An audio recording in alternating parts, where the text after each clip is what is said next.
ensinavam trabalhos manuais. No início eram somente 30 alunos, subindo para 74 no ano de 1934 e para 117 de 1935 a 1940, período de grande desenvolvimento, com a oferta do ensino primário, instrução literária e artística e formação moral e religiosa para as alunas.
cuja primeira turma tinha 15 alunas. Esta década recebeu a alcunha de Anos Dourados. Nessa época teve início a chegada da televisão no Brasil. E também foi considerada a idade de ouro do cinema. Com a televisão e o cinema, a educação poderia atingir cada vez mais telespectadores e alavancar a difusão do conhecimento. A primeira emissora de TV do Brasil, a TV Tupi, inicia suas transmissões no dia 19 de setembro. No cinema, Gene Kelly dança a canção título do filme Cantando na Chuva e estreia em Nova York, em 23 de outubro, o filme Luzes da Ribalta, de Charlie Chaplin.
permanecerás na lembrança daquele que um dia te teve e te amou.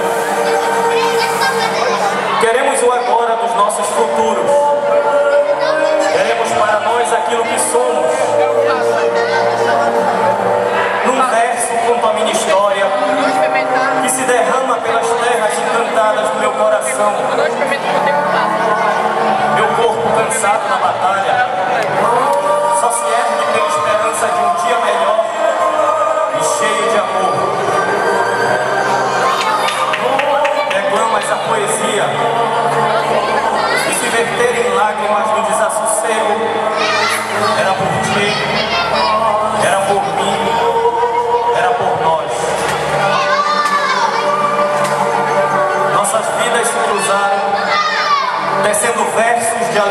saudade.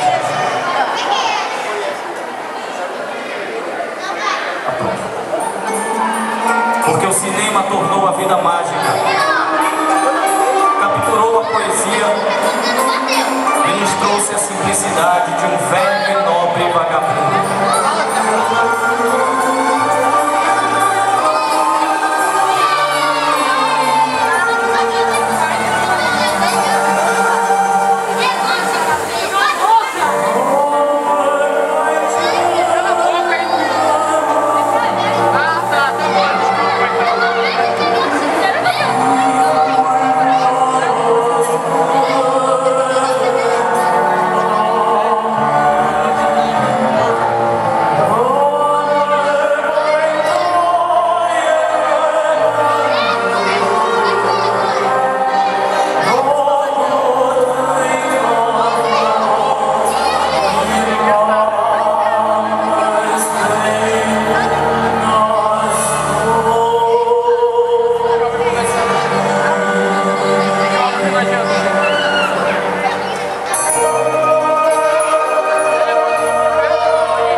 1961.